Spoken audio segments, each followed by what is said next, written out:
Oke, selamat pagi teman-teman semua. Saat ini saya baru di Singapura bersama Profesor Alvin. Beliau ini seorang profesor yang sangat terkenal dalam bidang jantung. Ya, dari Dokter Alvin ini adalah spesialis jantung yang bersekolah di Cedar Sinai di USA. Jadi saat ini kita akan berbincang singkat sama Profesor Alvin beberapa poin yang ingin saya bagikan pada teman-teman semua. Morning, Dok. Good morning. Apa kabar? Selamat pagi. Apa kabar? Apa kabar? Yeah, you look very good. Okay, Doc. So today we have 3 questions for you. Okay. First question is lately, if we observe, right, we see so many young people that just died suddenly. What do you think about that? What cause of it? Okay. Young people and older people from heart attacks, the causes could be slightly different. Okay. We are now in a so-called post-pandemic period. So we must always consider the influence of vaccine and COVID. Oh, okay. In fact, in Singapore recently, the government admitted to one death caused by vaccination to a Bangladeshi worker. Oh, okay. So, other than that, the usual traditional risk factors are still important, like blood pressure, high sugar, high cholesterol, obesity, smoking, the diet, a lot of oil. Those will of course still increase the chance of having the blockage. Oh, okay. Yeah. So young people in Indonesia and young people in Singapore, slight differences. I think the use of cigarette is higher in Indonesia because it's cheaper. In Singapore, it's quite expensive.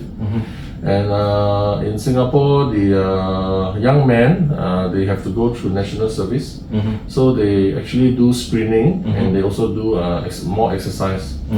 So there are slight differences between the two countries.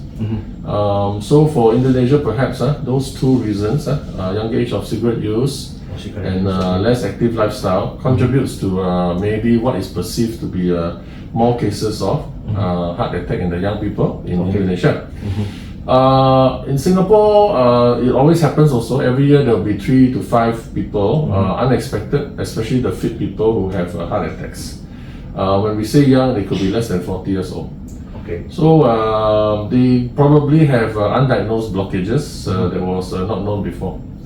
And other than that, usually the blockages come with age. As we get older, men always more than the woman. And then of course, as we get older, we get more diseases. So the chance is higher. The important thing is the detection and understanding of this condition.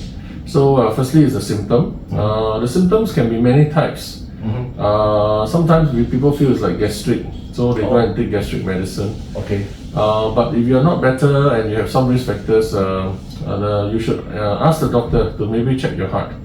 So the best check, I think, for let's say for the citizens in Indonesia and even in Singapore, I think the CT scan is most accurate. CT scan? Yes. It's very accurate? Very accurate. Okay. CT scan of the heart. I think more than 10 years ago when I was in Solo to give seminar, I already mentioned about this. I think now CT scan is widely available. Okay. So use it, and the X-ray is very less now than before. The exposure, so the accuracy is 100%. So no harm checking, especially when you have risk factors. And then if something is detected, then you can seek advice from the doctor earlier. Okay. Because sometimes the symptoms can be uncertain. So we want to avoid sudden cardiac death.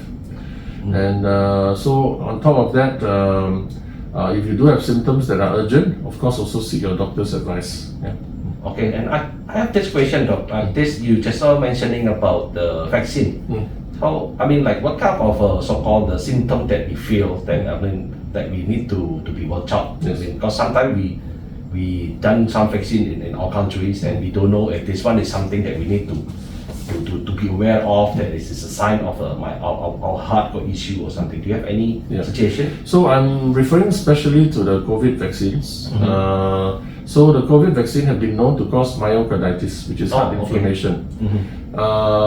This is well known from, we've been using it for 2 years, especially the mRNA types.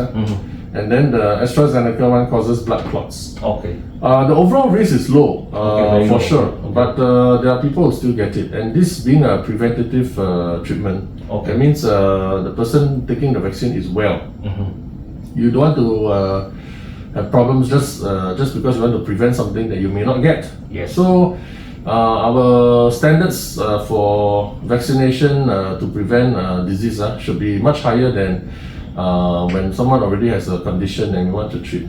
So to me, even one death is not acceptable because it's a preventative vaccination. Right? So we know the mRNAs do cause the inflammation, and the inflammation in the body can be many types. It can increase the chance of, some people say maybe cancer, because cancer is an inflammatory process. It can increase the chance of having the blockage, which is also inflammatory process.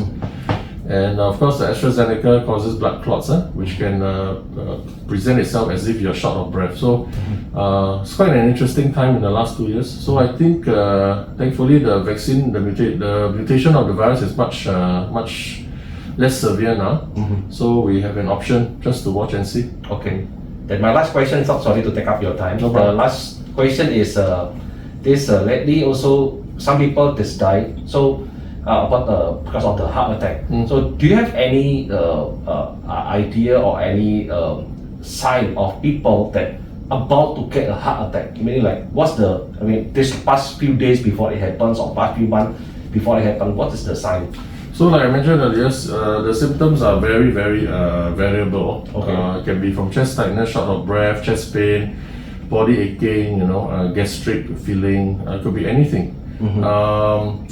And when we are not medically trained, we don't have enough information. You see. Okay. So always, when you don't feel it's right, always seek the help of a doctor. Safer that way. Just check. Yes. So usually from the sign to the becoming the heart attack, you think the period like how long? Oh, depends. Depends, Yes, okay. depends. Can be you may have 12 hours to get it done. Oh, 12 hours. Correct. Okay. So I have one patient whose son from Indonesia.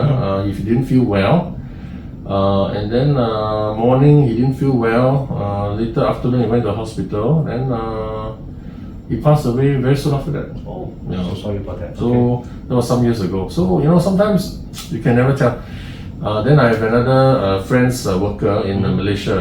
So he felt unwell in the workplace. Then he just over the weekend. Then he went to hospital. He was still well. Then they found a heart attack, 100% blocked, and he collapsed during the surgery and passed on. So sometimes it's difficult to predict. Yeah. Just better check. Better check. Oke, jadi teman-teman, inilah percakapan kita ya dengan Profesor Alvin. Ya, kita waktunya agak singkat karena Profesor depan pasiennya banyak sekali ini.